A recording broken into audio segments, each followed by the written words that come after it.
Boom, shaka, laka, boom. You're tuned in to the free-range human show of choice, your daily dose of reality radio. This is the Clay Edwards Show. I'm, of course, Clay Edwards. I am live here on 103.9 FM, WYAB. Pushed it to the limit this morning, getting here in time. Tell you, I can leave my driveway at 6:20, and it gives me, puts me here at 7, gives me 7 to 10, 7, 8 minutes to get settled in. This morning there was a wreck on 55 North, somewhere around the Pearl River Bridge, going north. But it had traffic back up 20 west, like coming from Brandon, Rankin County, all that. Slowed my roll a little bit this morning. And then, of course, you get on 220, and it's an absolute drag. Well, no, it's not a drag race. It is a Daytona 500. It's amazing to me. There's not more wrecks than there is on 220.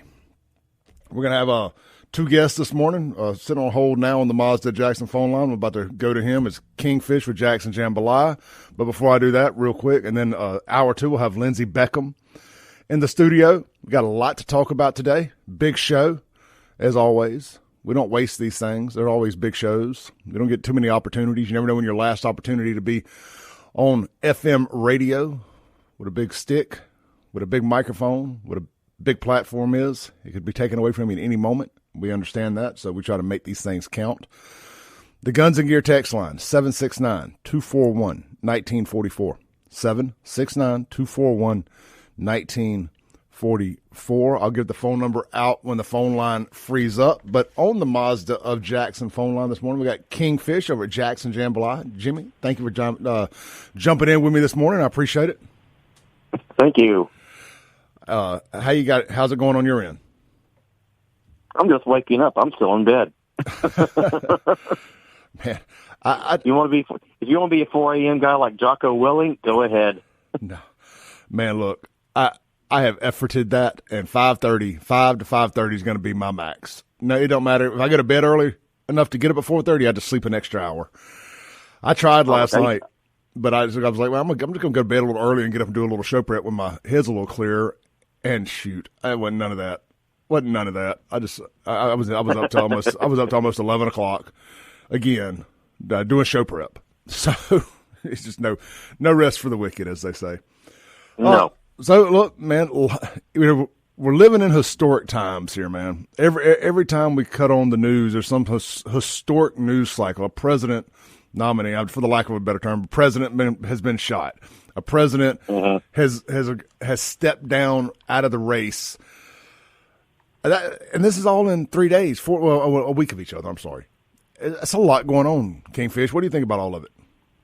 Yeah, it's kind of mind-boggling when you really just sit down, have a drink, and just think about it. You're like going, okay, we went from having a guy who could barely function in a debate to an assassination attempt that came, way too close to succeeding. Then all of a sudden, president says, I'm not running for re-election again, and this vice president that behind the scenes a lot of her own team doesn't want in there. Now all of a sudden she's going to become the nominee. I mean, it's just, like everything's getting scrambled every few days. I know you're not. It used to be once you finish the primaries, man, it was calm, fairly calm. I mean, you'd have the attack ads and all that stuff, but fairly calm going into the conventions. And at the conventions, everything would really, ratchet up as typical, just fighting between the parties. I mean, this is just surreal. I know you're not much of a conspiracy theorist. You're a real kind of a facts-based guy. But, man, it's getting harder and harder to believe that Joe Biden, I don't think he's dead, but I think he may be way more ill than they're leading on. He might be, and I'm sure they're going to be like a football coach, about his injury list. But I saw some crap yesterday online, like Laura Loomer, for example, who I do not take seriously on anything, and she's saying, "Oh, he's dying," blah blah blah blah. Yeah, okay, yeah. Well, if somebody else says it, I might start thinking about it. But until then, I mean, that's the thing where some of this is coming from. Is the same crackpots that are spectacularly wrong pretty much all the time. So I'm sure the man's sick. Frankly, I think I wouldn't be surprised if his dementia progresses to where forget, him having to resign during a second term. I don't think he would survive through a second term, if you know what I mean. And I hate saying that. No, I agree. I just have wondered if that's the state of his, if he has dementia, if that's the state where it gets into that rapid progression phase. Well, look, if he's in this bad a shape right now, and it appears, I'm just seeing some stuff online here, that Biden and Kamala have refused to host Benjamin Netanyahu while he's in the country. Who is running the country today? I guess it's the same people who have been running it. I don't think that's because Kamala isn't. Kamala just, there's a great story in National Review today on it, I think. But she's fairly anti-Israel, okay? I mean, she's more in line with the Squad and these others that are, pro-Gaza and Arab. I refuse to say the other word. But, I think it was more ideological for her. I think Joe Biden just can't. Yeah. Well, back to the original question, though. I mean, who is running the country while Joe Biden is down in his bunker doing whatever? I would probably Jill, his chief of staff, and all these little, whatever you could call them, little progressives they have hired. All these agency heads. They're getting to do their thing. They're getting to run amok, run wild, do what they want. He's in no shape to tell them, to keep up with them or tell them what to do. And like I said, Jill Biden reminds me of Lady Macbeth. She likes the trappings of power, and when you find out that Biden hasn't had a cabinet meeting, participated in one since October, it tells you that he's kind of been checked out for quite some time. Should he step down? Good question. If he steps down, then all of a sudden you've got a brand new president in there who is running for a campaign, and it's one of these. There's not a great answer either way. They love their first black this, brown that, gay this, whatever their DEI initiative of the week is. I don't know why they wouldn't want her to be running from the pulpit. Probably because when she ran for president, she, in 19 or 20, she performed pretty badly. Yeah, and she dropped out before they ever had herself since then. She never received a single vote. She dropped out before there was ever a vote. I get all that. They made her quit. I'll never forget. She was going after Joe Biden in that debate on busing. He opposed busing back in the 70s. You really want to go push busing today? Do you know anybody, not just white, but black, who would support forced busing today? Busing kids across town and all that stuff? Really? No. That wasn't exactly too astute of her. We have done very good at self-segregating since desegregation. Well, seriously. I understand that. But if you went and, talk to blacks, talk to whites, if you try to bring up busing now like that kind of stuff, I think it'd be a vast, not just a majority, but a vast majority would say, no. Don't think it would happen.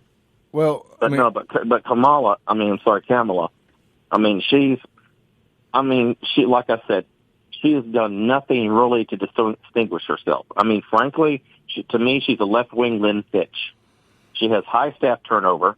92% since she became vice president of her staff has left. She only has 4 of the original 47 employees when she first took over as vice president. She doesn't study anything. She's known for not, reading policy papers, briefings, or any of that stuff. She doesn't really take the job seriously. It's like Dr. Jill, where she just, it's about being in the office, the trimmings, the trappings, the power, all that kind of stuff. But the actual, like Haley Barbour, for example, if you were supposed to brief Haley on something, you better know your stuff backwards and forwards, because Haley probably went and read the same stuff you read, and he was probably going to know it better than you did when he came in there all too often. Seriously. That's not the case with her. Well, I guess I asked the question because they've made it clear that she's most likely going to be their candidate. They're efforting the delegates now. She raised $85 million. I think it's a lot of smoke and mirrors, but she raised $85 million in 24 hours. I would call it compressed demand.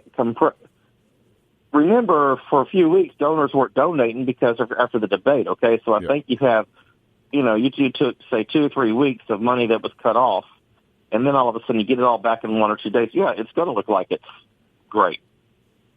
Yeah, I think that was one of those promises made, promises kept. If Biden stepped down, they would open up the faucet again. So I don't think. If I'm a Republican, I'm more forget the fundraising. I'm more worried about the fact that in the swing states, Biden has got about 200 field offices, and Trump has 50 or less. That's where your get out the vote effort is, and we can all go by the polls say this, the polls say that. Well, it still comes down to your get out the effort. Get out the vote ground game. And the Democrats, especially this bunch, they're good at it. They know what they're doing. They have cleaned the Republicans' clock numerous times. You go back and look at how some of these, the whole West used to be red, okay? Look at how they started flipping Colorado. They got the technology down. They really figured it out. They know what they're doing. So even though you have Kamala in there, but not Joe. The enthusiasm won't be as much, but they're still in those swing states going to be going, you know what, to the wall. So. Yeah. These I don't expect to see these campaigns leave Pennsylvania, Michigan, Ohio for the most part between now and November. I would say Trump needs. They need to open more field offices and just up their ground game. Wall Street Journal had a good story on it last week. They said we're trying to be a lot more efficient. Yeah, I get that. But like I said, that get out the vote effort. And then if you don't win because you had a bad get out the vote effort, everybody says, oh, they stole or they cheated. Well, okay. Hey, look, I never underestimate a Democrat's ability to, air quotes here in the studio, win an election. And I'm not saying that about 2020 or whatever. I just mean we see it here in Jackson. When they anoint a candidate, that candidate wins because of this ground game, this Black Votes Matter, this get out and vote, this Benny's buses, just all the ground game that they have. That's what we see here. What you're not seeing here is because it's not legal here, is like the ballot harvesting, for example. Republicans got caught flat-footed on ballot harvesting, and when Democrats, like in California several years ago, first started doing it, that's how they took away some of the Republican seats in Congress and the legislature was ballot harvesting. And it's like people used to gripe about Bear Bryant. Well, he could sign 120, scholarship players. Yeah, but so could everybody else. It's not like he was the only one who could do it. Just nobody else took advantage of it like he did. Same thing. The Republicans, now they've got smart about it, and Trump's gotten smart about it, and they're pushing more of that stuff, the mail-in voting, the ballot harvesting and stuff.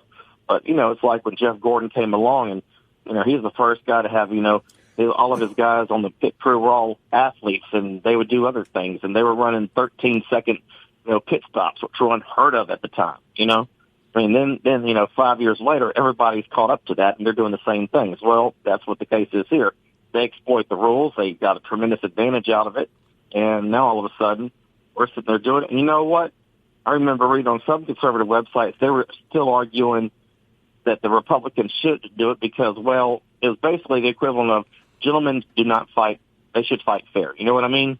Gentlemen don't do this. And you're like, well, you're going to get your ass kicked a lot of times too. All right, let's take a break. We got Kingfish joining us for the better part of the first hour here on the Mazda of Jackson phone line. This is the Clay Edwards Show. We'll be right back on WYAB.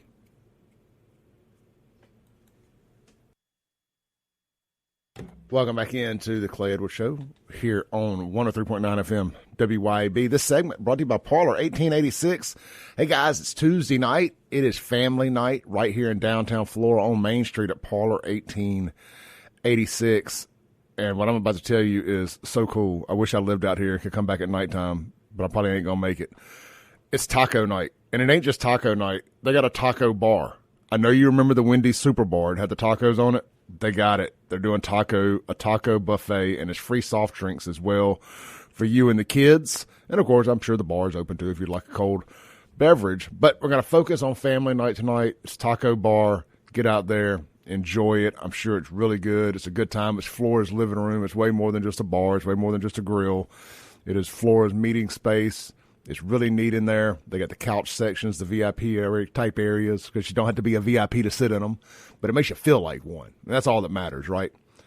That's Parlor 1886. Tonight, family night, taco bar. All you can eat tacos. You know, if you ever want to flirt with me, 2 words or 2 things. Say, Clay, let's go day drinking and eat tacos. And I'm in. I'm as a middle-aged white dude, I'm genetically predisposed to say yes. I love day drinking and tacos. I know that has nothing to do with family night and a taco bar at Parlor 1886, but just thinking about tacos, it's Taco Tuesday. Just get excited. Let's go back to the Mazda Jackson phone line. We got Kingfish with JacksonJambalaya.com. Kingfish, you like tacos? Oh, I used to go to Taco Tuesday at Babalu when it was actually good before it went downhill. But no, what you were making me think of with all that talk of a buffet was the Pizza Hut buffet. I mean, man, that was it. The OG one? I mean, the 1990s Pizza Hut buffet? I mean, because when I was going to Mississippi College, they had one there. So you get there at 11 o'clock, 11:30 when they were first putting it out there, nice and hot. I mean, you just, of course, you had that, 22-year-old metabolism, so you're sitting there just picking out on all that stuff. I mean, it was just glorious. Good stuff, man. The Pizza Hut buffet could not be beat. You know, we used to be a proper country back when Pizza Hut actually had dine-in and the cool little chandelier, stained glass chandeliers over the tables and the Pac-Man. I forgot about those. The Pac-Man games you could sit down at and and actually eat on top of them. Remember those? Oh yeah, I forgot it. Yeah, I forgot about those. Speaking of nostalgia, Tinseltown, Cinemark, the theater out there in Pearl. Wait to hear what they got going on the week of August 11th. You ready for this? I'm ready. All right, that Sunday and Monday they're going to be showing Lawrence of Arabia. Okay? All right, great movie. If you folks haven't seen it, great movie. 4 hours long. Yes, it has an intermission, so relax. But anyway, but then it's going to be like 80s week every night up there. One night they have the Terminator, one night Purple Rain, one night Ghostbusters, one night Gremlins. No lie. Where's this at? Tinseltown. Oh, that's right by the house. Well, close enough anyway. Yeah, it's actually out where you could actually get drunk and still walk there from where you live. Well, I couldn't quite walk. Pearl and downtown Brandon ain't the same place, but nonetheless, a $5 Uber ride goes a long way. Exactly. Do they sell beer at Tinseltown? No, they don't do that, do they? Huh? I'm not drinking right now anyway. It don't matter. But they don't. No. I said it was going to be Gremlins. It was going to be Ghostbusters, Purple Rain, and Terminator. No, I heard all that. I was just saying. I know they sell alcohol at the one over there. No, they don't. If you want some alcohol at Tinseltown, you got to sneak it in. It's hard to sneak. Not that I've ever done that before. You understand? Sure. I mean, we never did it before the Coliseum sold alcohol either. Yeah, I think that Malco and Grandview are the only ones that don't sell it now, because if you go to Flowood, they sell it. I mean, Renaissance sells it, and the North Park one sells it now. So, and Capri, I mean, actually they have a full scale bar at Capri. It's really nice. So, yeah, movies are a lot more enjoyable than they used to be. And let me tell you something about the classic movies, because some of these cats will say on my website, "Well, I don't go to movies. People on their cell phones are nasty. People won't shut up, and and they don't like the behavior of some of the patrons." Well, guess what? You don't have all that at these classic movies. I mean, it's basically, movie people nerds. there, they want to be there. They're going there to see it. I mean, I've never had an issue with anything there, and you've never had an issue with the theater being dirty either. I haven't seen a dirty theater in I go to movies a lot. I probably haven't seen one probably in 6 or 7 years. Good stuff, man. I have not been inside a movie theater since before COVID, and COVID has nothing to do with why I haven't been in a movie theater. There hasn't been but one movie come out that I wanted to see in theaters, and that was Top Gun 2. I missed it. Now I do want to go see Twister. So Top Gun 2 was great. Maverick, great. The second Dune movie, I saw that this year on the big screen. That is made for the big screen. You really cheated yourself not seeing that on the big screen. I know. I mean, it was wow. I mean, the cinematography was just phenomenal. But they've had a bunch of good. I go see, me and some friends of mine, we go see classic movies all the time. They've had Gone with the Wind this year, My Fair Lady, Field Magnolias, like I said, Lawrence of Arabia. Blazing Saddles, by the way, is coming in September. Yes, already got my tickets for it. You know, a year ago they had the Godfather movies at the Capri, so I'm always going. Something about some of these movies, they're just better on the big screen, just better. 100%. And it's just I love nostalgia. I think everybody in their 40s loves nostalgia. It's just about the time you start really getting into nostalgia is when you realize that things just aren't made like they used to be. So it's nice to go back and kind of, you know what I want to do? We'll end our nostalgia pop here. I would love to still be able to go to the movie theater, Kingfish, and get the old school nachos where the cheese comes out of the machine and they pour it all over the top and pile your jalapenos on. And it's like $2. $2.50 if you get extra cheese. You know, I want the old, what I miss old is the school old nachos. Popcorn. Do what? What I miss is the old popcorn. Yeah, I can't eat popcorn with diverticulitis, but I do love it. I love the smell of it. Maybe that's why I don't go to movie theaters anymore. I don't want to have to smell popcorn and not be able to eat it. Actually, that's why I take my nieces to the movies, is because their mother she has that same thing you do, and so even the smell of that butter and popcorn and stuff, just, you know, so I've taken it as by drop. So I took to see Steel Magnolia this year and Gone with the Wind, and, you know, they loved it. You know, they're in their, you know, like 20, and they loved all that stuff. So that's cool. We went and saw Gone with the Wind, me and my mom, back when they still played it at DeVille. Yeah. Is it DeVille? Yeah, DeVille. Saw Gone with the Wind. I guess this would have been in the 90s. And that was just such a cool experience to go see the old movie. It's the first time I'd ever seen it too. I went and saw it. Yeah, that's one of my favorite memories. My mom's still alive. There. Yeah, and when you see it on the big screen, it's just fantastic. I mean, you see it you can see it on your 85-inch, 65-inch, whatever at home with your surround, whatever, you know, and all that crap. It's not the same.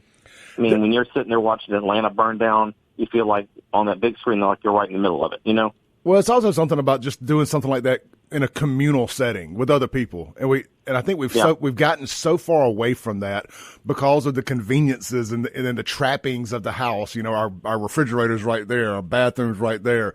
Here's the big screen. It's why these college football stadiums, you know, aren't selling the cheap seats out anymore. Because why would I go sit in the cheap seats? There are no more cheap seats anymore in college football. Don't you understand?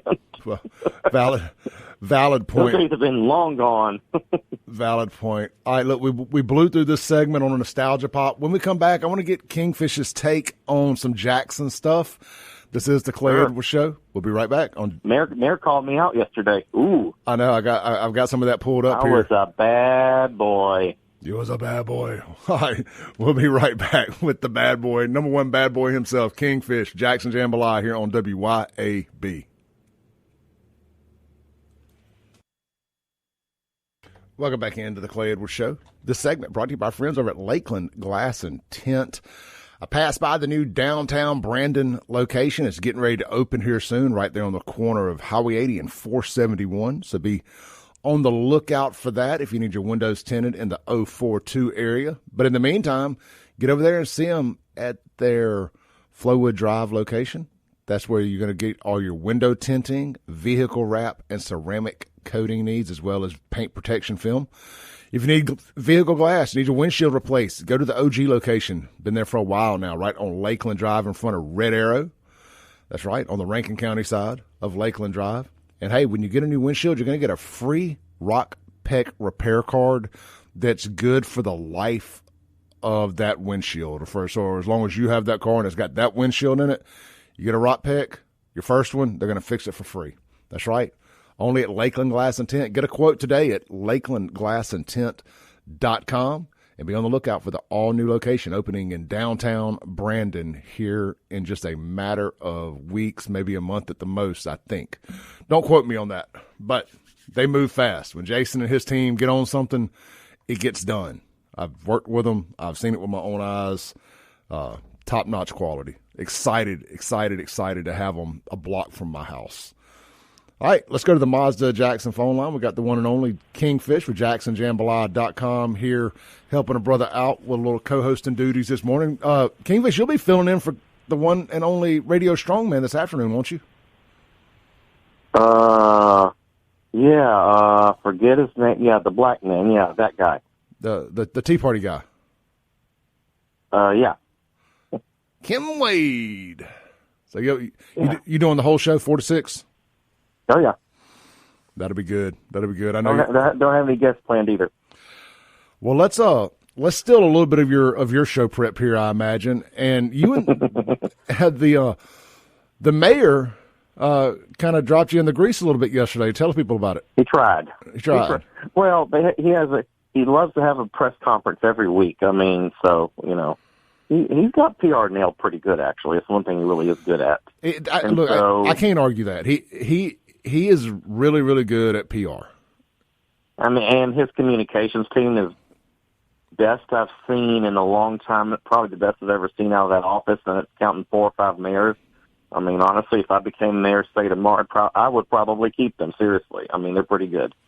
So, but anyway, he goes through the prepared, his planned stuff to speak about. Then he goes, TJ LeMaster, he asked him, because I've been writing about covering the Smith-Wills Stadium stuff and the problems with the lease. And so anyway, so CJ asked him, because what happened was the guy who's leasing Smith-Wills from the city is supposed to pay them at least $125,000 every year since 2021, and had never paid a dime on it.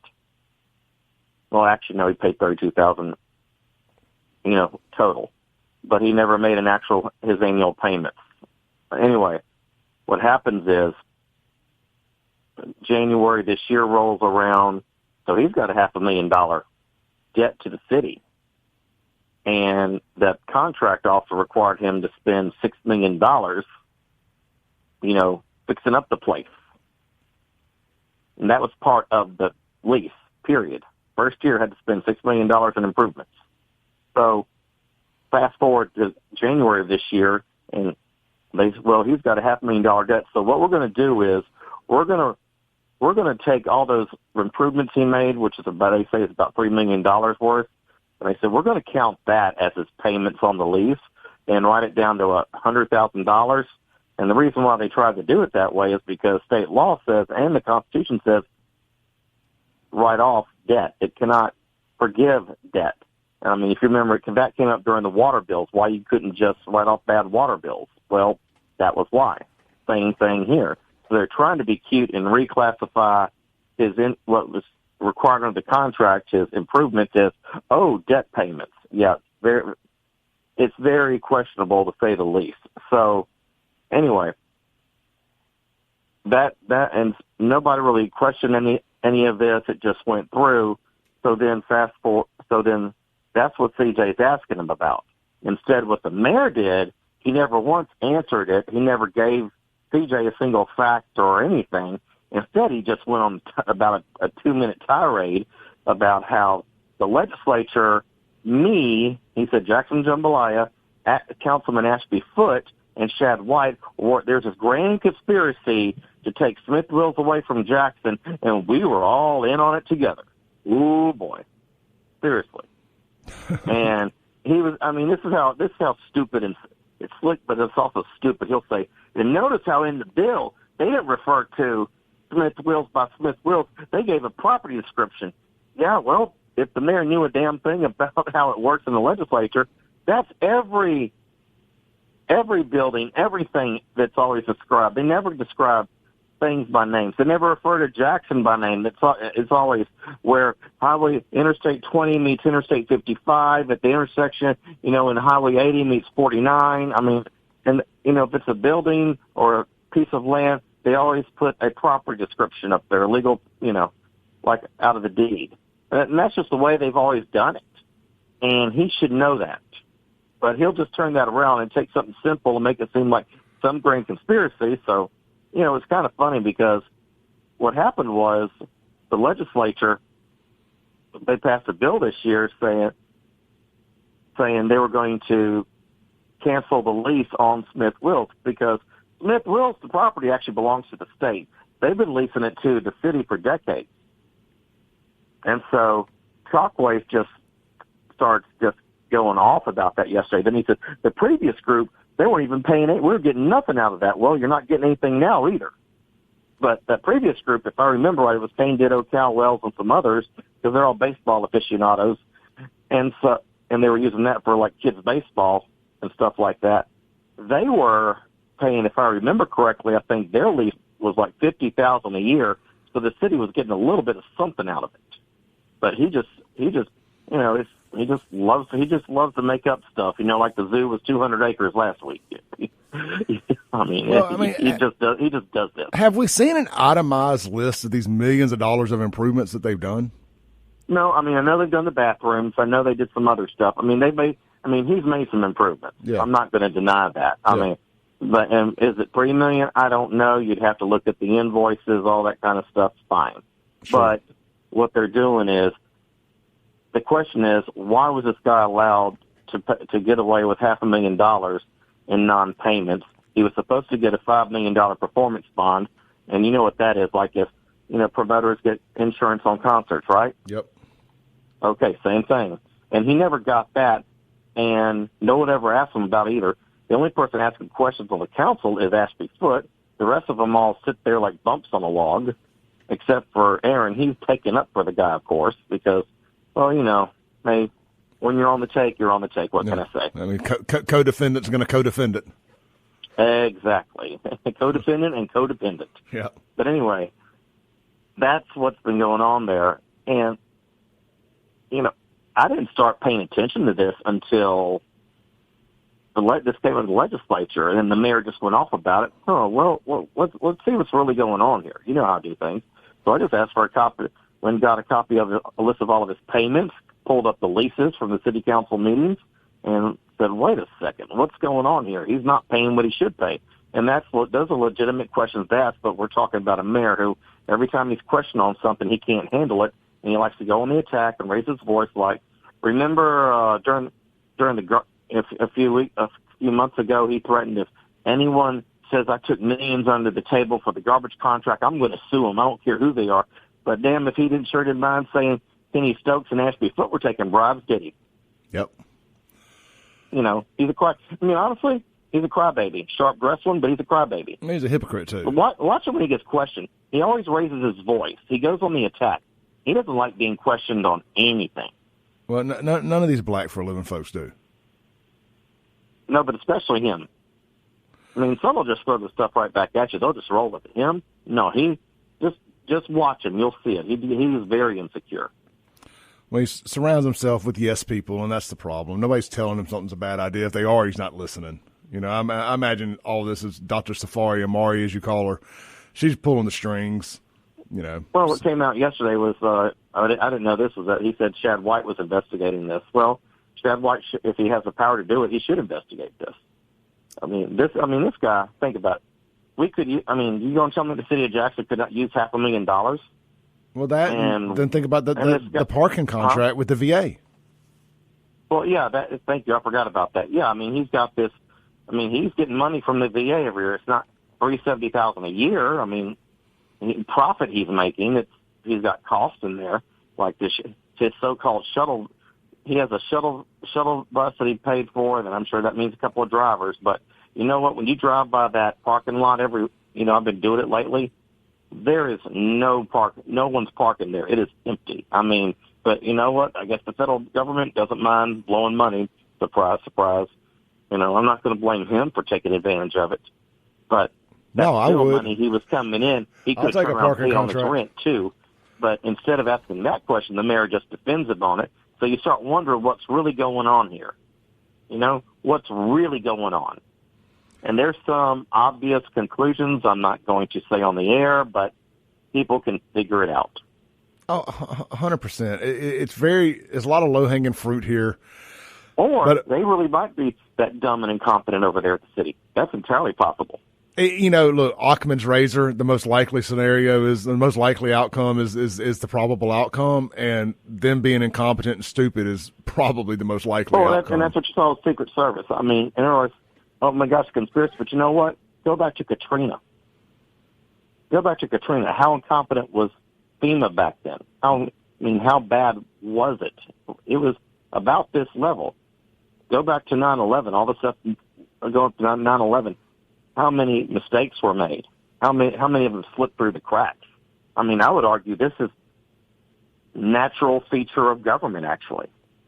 Yeah, when it gets too big, people don't do their jobs. People lose track of the goal, and They get complacent. We all do, and it happens. I've never met a conspiracy, and we don't have 3 minutes left here. I've never met a conspiracy that I didn't love or didn't want to believe, and most of them, typically, given enough time, prove out to be right. I don't think, but there's also a few that turn out not to be right. Sure, but if you're going to come around me saying 9/11 was an inside job, Israel's behind all that kind of crap, get lost. Just get lost, okay? Well, it's like this. Look, I think the Secret Service or the government probably created the situation in the sense that they created it through incompetence, and eventually somebody was going to crawl in that window, proverbial window, and do it on that rooftop. We pull agents from the field offices, but honestly, most of the time, those field agents at these offices, they're investigators. Remember, they still have to investigate counterfeiting and all that stuff they had when they were under Treasury. That didn't go away. And that's one report that Congress did several years ago was they had too much resources spent on investigations. They recommended giving that back to Treasury so they could focus on what their core function is now, which is protecting people.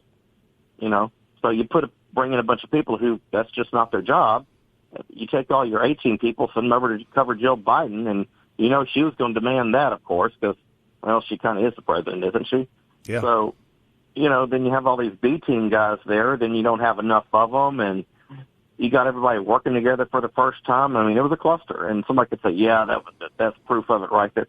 Well, except we've seen it in government over and over and over the last 25 years, though. This is actually normal. Yeah. And there's no accountability. I mean, we don't fire people anymore. It's not just Joe Biden. I mean, this woman ought to be fired, but you know what? You'll remember Michael Brown of FEMA. Remember that one? Oh, yeah. You're doing a heck of a job, Brownie. Did anybody get fired over 9/11? No. When was the last time anybody got fired? And that was a Republican administration. I mean, yep. Let's be honest. If they're on our team, we don't fire them anymore. Yep. We just don't. Kingfish, JacksonJambalaya.com. He'll be here today from 4 to 6. Man in the Kim Wade chair for Radio Strongman. Kingfish, thank you for getting up and doing this with me this morning, brother. All right, I'm going back to sleep. Night. All right, bye. Always appreciate Kingfish helping a brother out. Had a lot I wanted to talk about, and Kingfish is always such a great resource for stuff. And, of course, his website, JacksonJambalaya.com. In my personal opinion, the best local news site out there. Still does real journalistic stuff, posts real stories, all the details, doesn't let his feelings get in the way of facts. And whether you agree with him on everything or not, it's hard to argue facts. And Kingfish does facts better than anybody else around here, in my opinion. This is the Clay Edwards Show. Be right back. Land the plane for hour one. We got a whole another hour to go.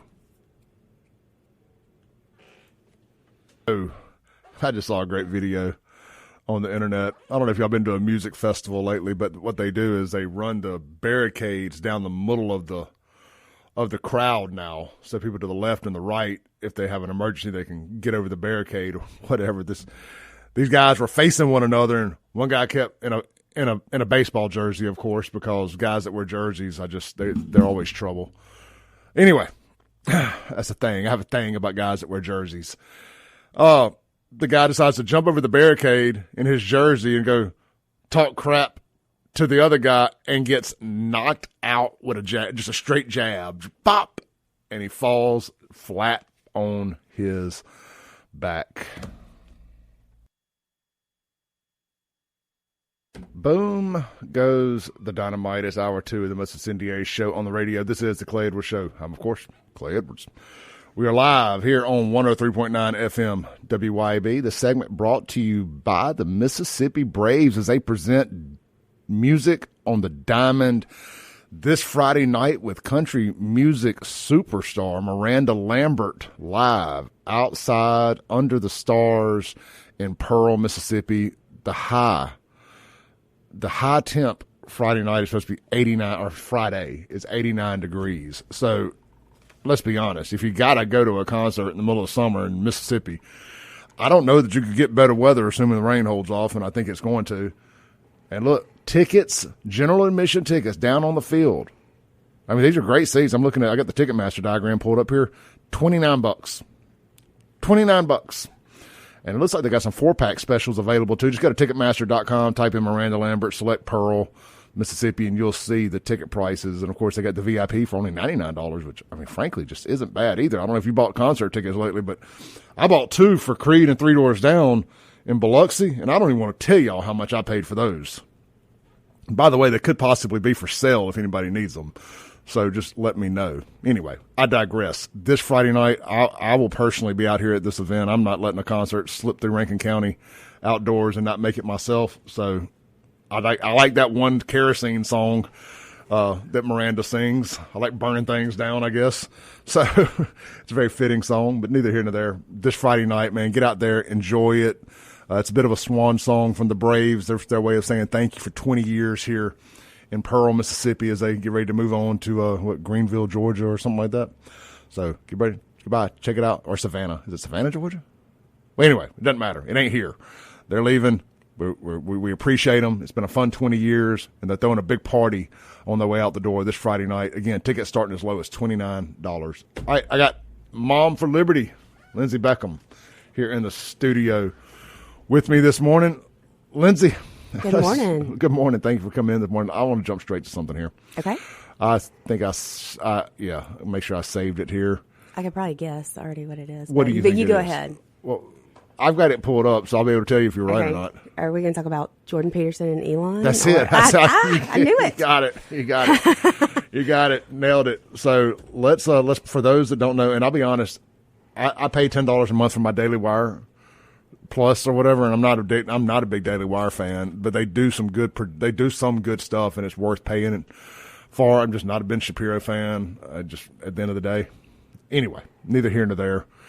Here is Jordan Peterson and Elon Musk, and can I just say something real quick, like to just be a fly on the wall with two of the most articulate, well-spoken. Well, Elon's not that well-spoken. I think him being on the kind of being on the spectrum a little bit, it makes him a little weird. And I don't mean that in a bad way, but he's a little, he communicates a little weird. But the intelligence in that room. But he's so smart, so smart. But anyway, this is them talking about how puberty blockers have basically killed Elon's son, and it makes a good conversation about why they call it dead naming on the trans issue. I see. So that's I was tricked into doing this. And it wasn't explained to me that puberty blockers are actually just sterilization drugs. Anyway, and so I lost my son essentially. They call it dead naming for a reason. Yeah. All right. So the reason it's called dead naming is because your son is dead. So my son Xavier is dead, killed by the woke mind virus. I'm sorry to hear that. Yeah. I can't imagine what that would be like. Yeah. So. And there's lots of people in that situation now. Right. It's not pretty, and lots of demolished kids.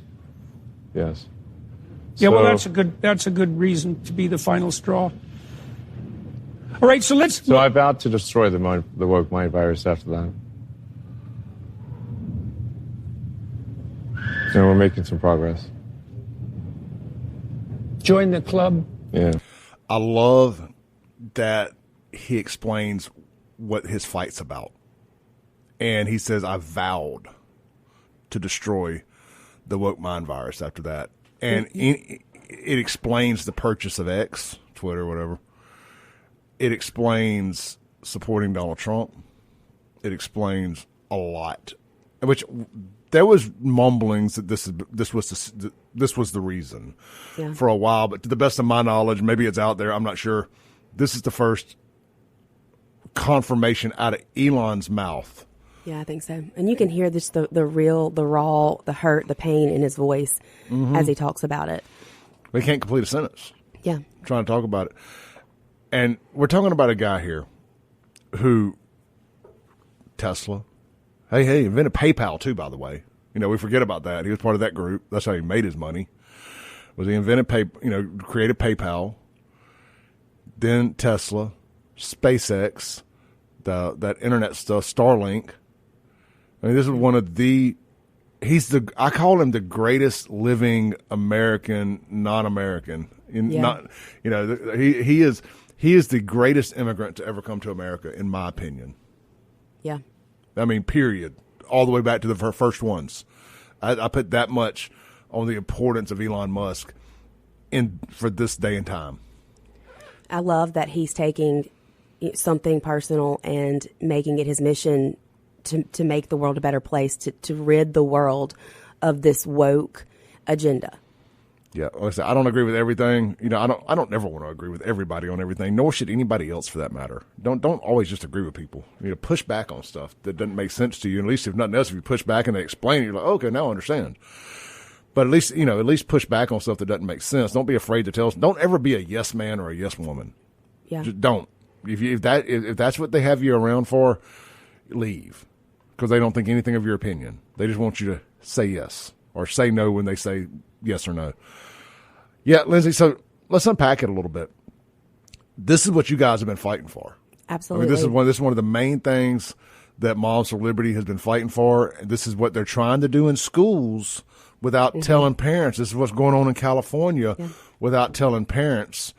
They're transitioning children without telling parents in these schools. And the doctors that write these murderous prescriptions, first off, who is giving kids these medicines if it ain't the parents? Who is going and getting these from the pharmacy if it's not the parent? I mean, you're a parent. You understand. I still have to show all kind of crap to pick up my daughter's prescriptions from the drugstore for her.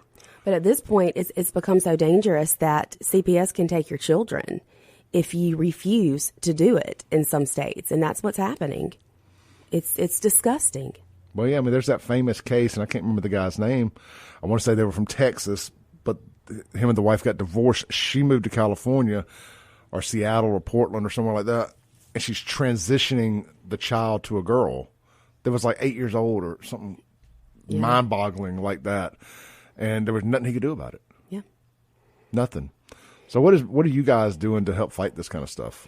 Well, I noticed last night that Tiffany Justice, one of our co-founders, had reached out to Elon and said, let's please have a conversation. Let's talk, because this is what like you said, this is what we've been doing. This is kind of our focus, and our mission is obviously parental rights and education. And we're seeing so many children be able to start this transitioning in the public school system without their parents' knowledge.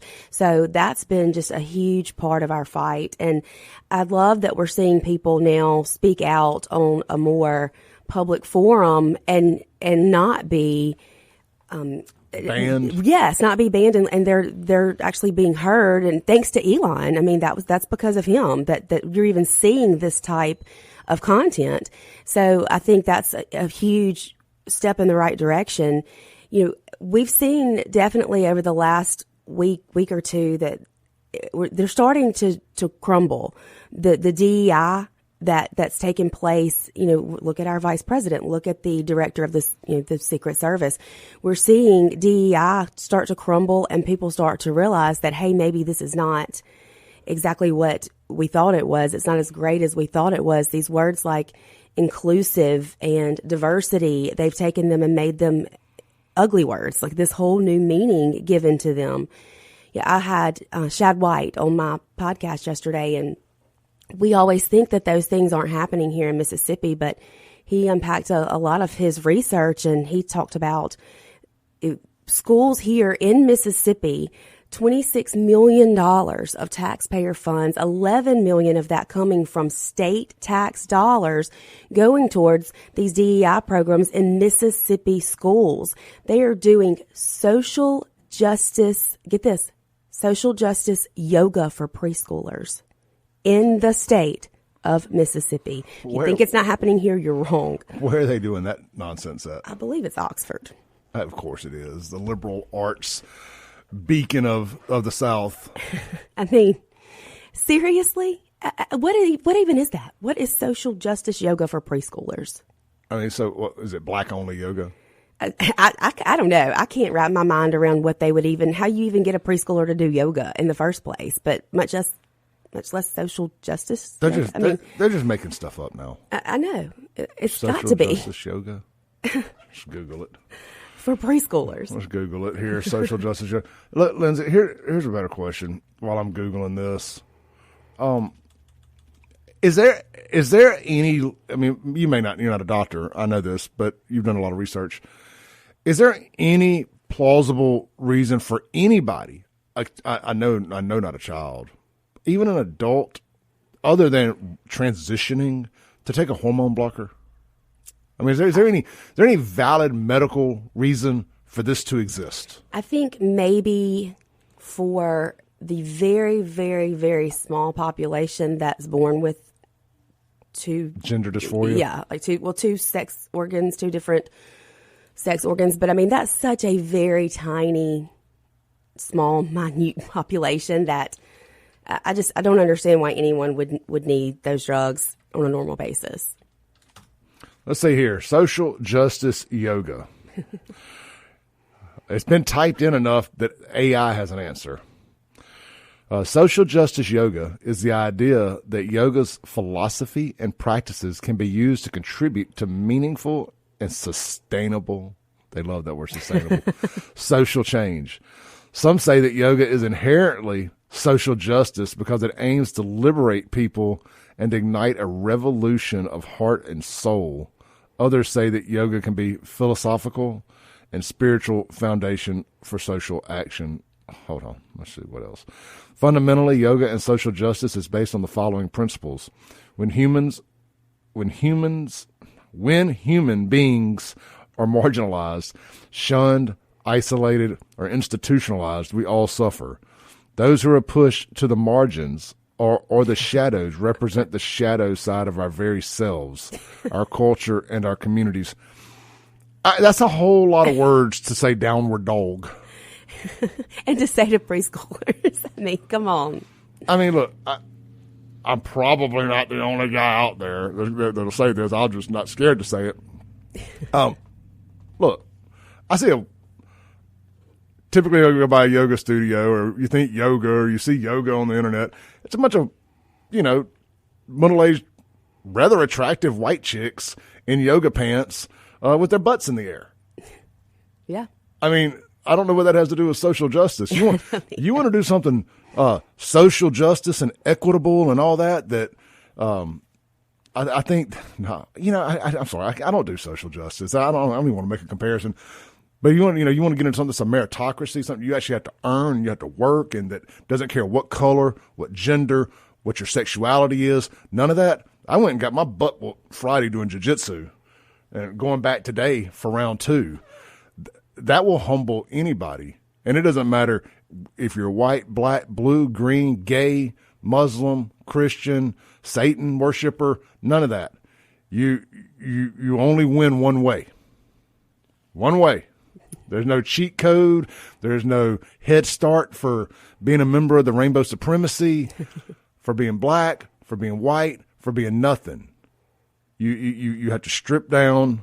And I don't mean like your clothes. I just mean you have to strip all your outside everything away. And you have to get down there and you have to do it. And that's like with anything that's a meritocracy. I'm just using jiu-jitsu as an example because it's something I did Friday. Yeah. It's 100% you versus the other person. Right. It's really as much you versus yourself to get into the right mental place to be able mindset. To do it. But anyway, the social justice yoga, I take it. In Mississippi, our tax-paying dollars going to fund that type of program right here in Mississippi. Let's see here. Some more about social justice yoga real quick. Social justice yoga teacher training emphasizes how yoga's inner work can be linked to external change. These trainings share yoga's foundational teachings as tools for individuals and collective liberation. Liberation is another one of those buzzwords they like. They can also help people unlearn implicit biases, act to cause change, educate each other on the past and present, acknowledge grievances, trauma, and suffering, lift and support BIPOC, working lives. Let's take a break here on the Social Justice Hour on WYAB, a.k.a. The Clay Edwards Show.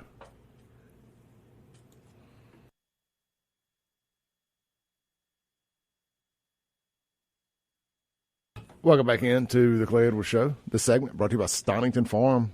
Guys, we're going to push it hard for the next couple of days. They'll be up here Friday in Central Mississippi making their deliveries for all your orders. Get online now, Stonington with 2 N's, StoningtonFarm.com. Get your grass-fed beef order in today. 100% grass-fed, 100% grass-finished, mRNA-free, antibiotic-free, steroid-free, Mississippi-raised beef. That's right. Get your order in now. They got some specials going on. Give Miss Katie a call. You'll see the phone number there on the website. Once you go to view our cuts, you can look at the prices. They got some roast specials, some hamburger meat specials, some mini cow specials all going on right now. I tell you, if you don't try anything else, my personal recommendation is the ground hamburger meat. Gosh, you can use it on so many different things anyway, but it is really, really, really good. Try the bone broth too. It's hard to find really good bone broth around here.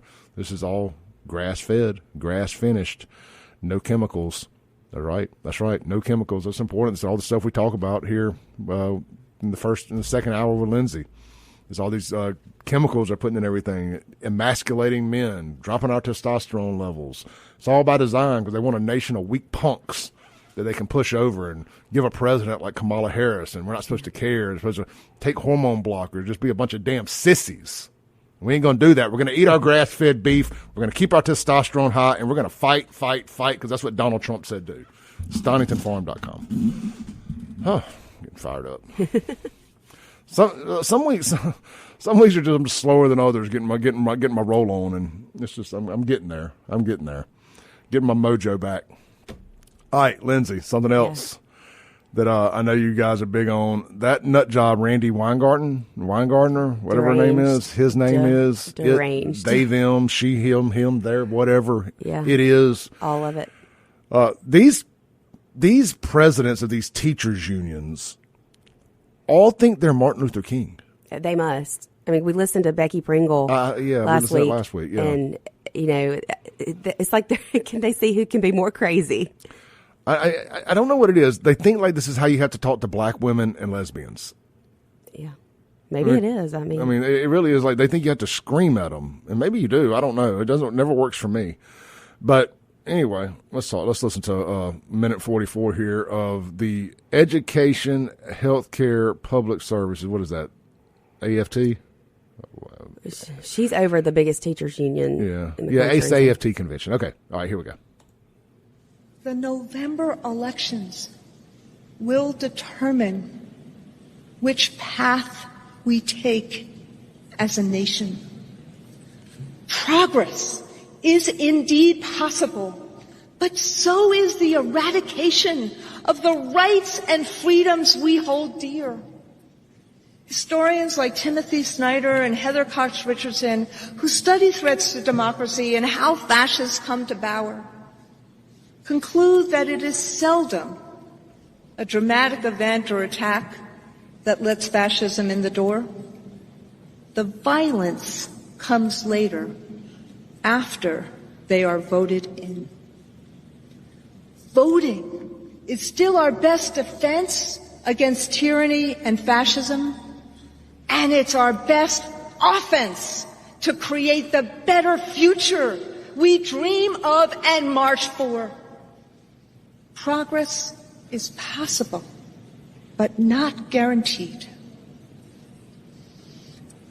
When the history books are written about this moment, let them record that we the people, united, mobilized, and voted down this existential threat to democracy and freedom, that we continued the march for progress, that we laid the foundation for a better future, and that we sought to create a more perfect union.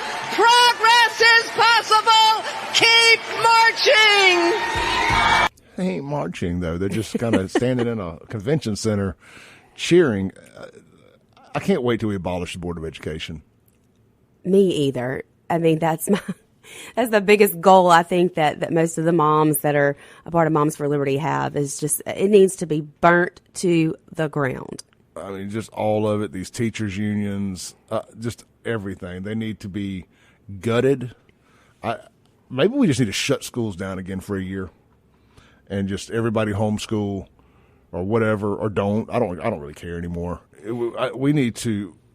The woke mind virus has infected our education system, and we got to cut the head off that snake. Yeah, and I mean, I was just telling you off air. So Randy Weingarten, who's a self-proclaimed Marxist lesbian, happens to be in a relationship with Emily Drabinski, who is the head of the American Library Association. So fun fact there for you. Here's a good text on the Guns and Gear text line. Unknown texter says, sounds like a Hitler speech to me. Do they not realize they are the fascist and the tyrannical regime? They want the power and control. That's it. I mean, it's like everything the left accuses. It's right out of Orwell. The rules for anarchy. I can't remember the book. Anyway, it's right out of the playbook that they use for all this stuff, and it's a gaslight. It's accuse them of whatever Saul Alinsky's book. I'm sorry, Saul Alinsky's book. It's accuse them of everything you're doing. And, man, like, they forget that we have the internet and we can Google these things, even Google or, or DuckDuckGo, whatever. They live in this bubble where they don't think that we know they're lying or they don't care. Yeah, well, yeah, I mean, and they also know that a lot of parents, especially when it comes to these people in education, they don't do the research. They just believe what they're told, and they believe that every public school has your child's best interest at heart. But these are the people who are teaching your children, and that's terrifying. This is social justice yoga. Yeah, on steroids. On steroids. Gosh dang it. I hate these people. I'm so tired of getting up here and just remotely trying to play nice. It is time for an absolute reckoning in this country. I have these, just because I think I'm human, I go through these phases where I'm like, yeah, man, maybe we should kumbaya a little bit and try to bring the temperature in the room down. I don't believe that. In my heart of hearts, I don't believe there's any bringing the temperature in the room down. I think there's gonna have to be blood in the streets at some point before the temperature in the room can come down. Otherwise, the side that keeps doing all this stuff is going to keep doing it until there are consequences and repercussions of the ultimate power of the 10th degree for their actions. Yeah, I mean, it's hard to bring down the temperature of the room and sing Kumbaya when that's what you've got on the other side. And especially when there seems to be their biggest mission is to take the minds of our youth. And I mean, I guess that's a smart play because then that's who runs the country in the next generation. But, not on my watch. I've said it a million times on the show. I'll say it again. The left doesn't really have kids. I mean, I know that like white liberals don't have kids. I know black Democrats do. White liberals don't really have kids because most of them are gay. But they can have babies now, Clay. Well, they can keep telling that lie all they want. Yeah. I'm not buying that either. You're not gaslighting me on that. But what they do have is they have infested. It's been an absolute infestation of the education system. They don't have kids. They have ours. Well, they want to say that it's an experiment to homeschool or that you're weird. Your children will be weird. Schooling at home is not an experiment. We taught kids at home for years and years and years. Public school is an experiment, and it's not going so well. Well, it was all part of their plan to break up the nuclear family. Mm-hmm. It's, you start with the schools, and then you get women in the workplace, and you break up the family. They needed new taxpayers, too. Yeah. So that's another reason why we got women in the workplace. And I'm not saying women don't deserve all this stuff. I mean, it is progress. Some progress is good progress. But at the end of the day, it broke up the fabric of this country. It broke up what built this country, and that is the nuclear family. That is people playing their roles properly. Well, the family is the first institution of God, and they want to get away from that as well. Yeah. Big part of it, too. Let's take a break. This is the Clay Edwards Show with Lindsey Beckham here live in the studio. Guys, if you're out in Gluckstadt today looking for something to eat, or Ridgeland for that matter, Johnny's Pizza House, a slice of Louisiana right here in central Mississippi. Get over there, try one of their multiple pizzas. Here's my little notes here. Do I really need the notes? I got the pictures of food, but people can't see the pictures on the radio here. But look, do you want some delicious food? There's one of a kind. Johnny's Pizza House, a beloved institution rooted in the heart of Louisiana, isn't just a place to grab a slice. It is a slice of Louisiana life. Johnny's has all your favorites, but also it's your destination for something unique. How about you try the Hog Heaven, the shareables such as loaded cheese sticks, desserts such as cinnamon sticks. They got big 8-inch chocolate cookies. Some of their other pizzas include the Maui Wowie, the Sweep, the Swamp, and so many others. They got lunch specials starting as cheap as $5.99 for a quarter muffaletta. If you want pizza, they got an 8-inch one topping starting as low as $6.99 with a drink. You can't beat that. Have you driven through a fast food restaurant lately? Johnny's Pizza House. This is the Clay Edwards Show. We'll be right back.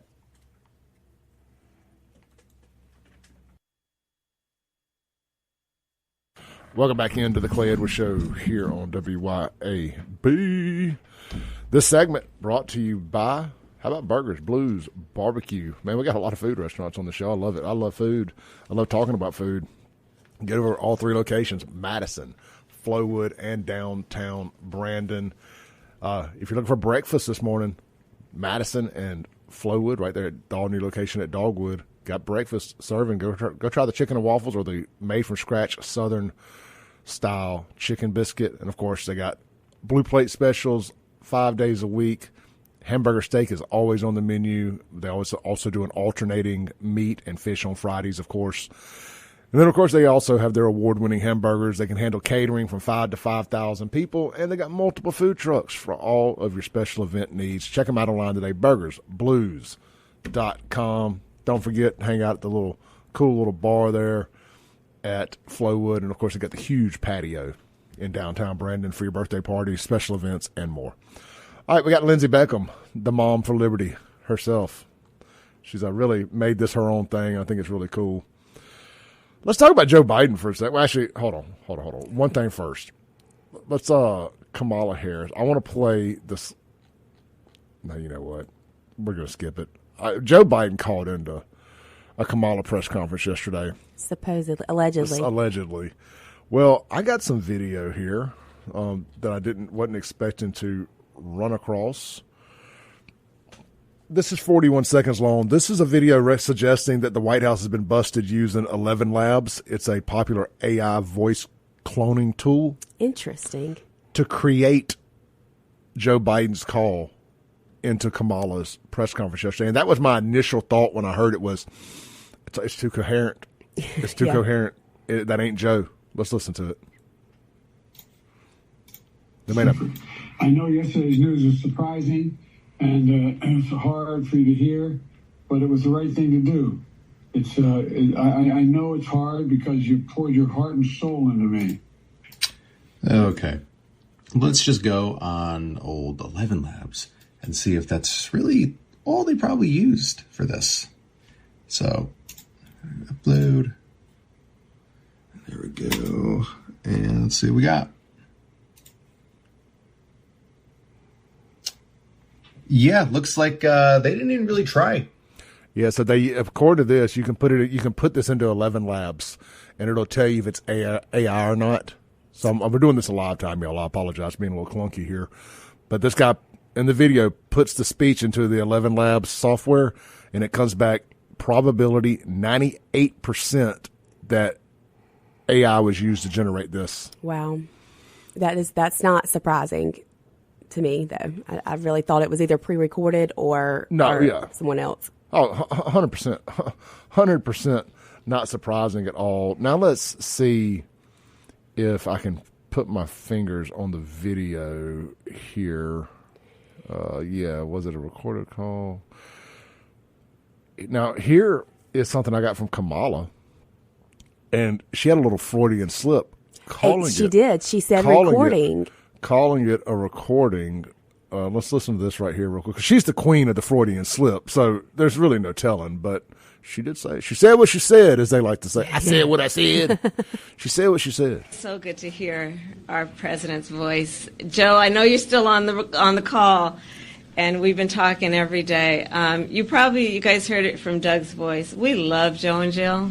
We really do. They truly are like family to us. And we do. Everybody here does. Did I miss it? She starts to say recording, and then she stops herself and says call. I know you're still on the call. Yeah, here it is. So good to hear our president's voice. Joe, I know you're still on the call. Yeah, there it was. I know you're still on the call. Yep. Yeah. Like I said, there's no way he's in the condition he's in. I think he's incapacitated. I don't think he's dead yet. They can't hide that. I mean, they can. I know they can. But I think he's incapacitated, and I think there's something in the Constitution about if the president's incapacitated, the power has to be put off on somebody else. Yeah, but who's the acting president? Is there a certain time limit to swear someone in as to swear the vice president in? I don't know exactly what the laws are on that, but you know me, I won't deny that I'm a conspiracy theorist, so I'm going to say he's either dead or he's very close to it, because Kamala cannot be on the ballot in Nevada or Wisconsin unless they evoke the 25th Amendment or unless he dies. It's interesting stuff here. Let's see. Yeah, I've got so many notes and bookmarks and stuff saved here. Let's take a call on the Mazda of Jackson phone line here real quick. Hey, you're on the air. Hey, Clay, it's Scott. Good morning. Hey, brother. Got to me quick, man. Quick on the draw this morning. Yeah, I was fumbling through the internet looking for something I'd saved. Can't find it. Saw the phone ring. I was like, you know what? Perfect time. Hey, I just drove by there. What are they building out front? A storage max. Oh, well, okay, cool. I know. There's nothing more boring than finding out they're putting an indoor storage facility in the neighborhood. It's like, well, that's boring, but whatever. Oh, it's indoors, so it's air conditioned, so it's climate control, so that's even more exciting. Mm-hmm. That's great. Just a big box. Hey, yeah. So I was listening to the AI recording, and listen to you kind of speculate. I was thinking about this just last week. Hey, and I love that little lowrider picture you posted. Thank you. From way back in the day. That was great. You and your buds there. You look so slim and trim and full of hope and vigor. So little did I know the life that I had plotted out in front of me. No kidding. But hey, you remember all the kids with the hot rods and stuff and everything, and how you used to put high octane. Even some guys would have nitro on their cars, and they would, and you always heard the warnings about. Of course, it's not your money. It's usually, still kids living at home, so they had all the money they could stand to spend on their car. But when you run nitro through a car, I mean, you've got only so much life because it's so high octane and just gets such tremendous performance. You can only do it so many times where you're going to have a whole new motor. Am I wrong so far? No, it's a saying I've been using for the longest time too. Like when friends of mine have died over the years, it's always the ones that burn the brightest that burn out first. Yeah, same theory. Well, I'm using that analogy, Clay, to let you know how long have they been pumping this stuff into Joe to get him out to the sticks. It's been a couple of years now, and the human body is just like a car. It uses fuel, it uses oxygen, and you can pump it full of stuff to get it up and going, but you're also going to burn out, the brain, your brain waves, your veins, your heart's going to blow up. All the stuff they're pumping him up with to get him out there for this debate and all this other stuff, it's taking its toll. And look, you just can't keep doing that. At minimum, I think we all agree that they're pumping him full of Adderall. At least. At least. Adderall, a big old shot of B12, and ain't no telling what else. I mean, if we're going to go at max, they've got a Molotov cocktail of methamphetamines, pain pills, and everything else. And there was that cocaine. Yeah, all kinds of other stimulants. And there are doctors that are looking at his physical attributes in these things, and they're saying, yeah, these are consistent with, some pretty high-level stimulants. Hey, look, I have participated. I think he finally collapsed from just the sheer toll of all the stuff they're pumping into him, and I think he's comatose personally, but he sure is absent for a guy who loves to sit there and say, "Just watch me, just watch me." Well, ain't nothing to watch now. No one can find him. It's a wrap. It's a wrap. Scott, I got to jump off here, brother. Thank you so much, man. Right. Good call. Good show, brother. Thank you. I'm definitely not saying that I want him to be dead, but Clay, how ironic would it be if it was COVID that ended up killing Joe Biden? Well, no, first off, so I'm watching this little video of him inside the Beast that Laura Loomer has posted on her X. I need to go see it. And she's like, this is not somebody that has COVID. He's surrounded by Secret Service. He's very frail. I mean, he looks like he's in the life care. Mm-hmm. And, well, we know one thing about Democrats. They can't let go of COVID, and they damn sure can't let go of face mask. And not a person in that picture of a man that's on his deathbed with COVID is wearing a face mask, which I'm glad, but I don't believe that he has COVID. If he did, they would be wearing the face pamper and doing the whole kit and caboodle, because, something didn't work. That booster didn't work. Then face mask didn't work. I don't believe he has COVID. I think Scott's onto something with they have. You ever when you're shooting nitrous through your car, at minimum, it's hell on your spark plugs. You burn your file spark plugs quick. He's a file spark plug. Yeah. Right now, let's take a break. Come back, land the plane for the day with Lindsey Beckham here on the Clay Edwards Show.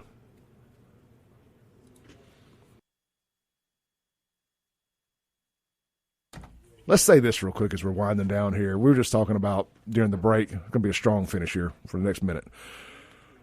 Joe Biden probably going to die here in the next few weeks. At minimum, he will not finish this term. Mark my word. I've been right about everything that we've talked about concerning this so far, and I'm not some prophet by no means. I mean, I just look at the information and come up with my own opinion, and I've been right a whole lot here lately. So has Sean and Lindsey and others.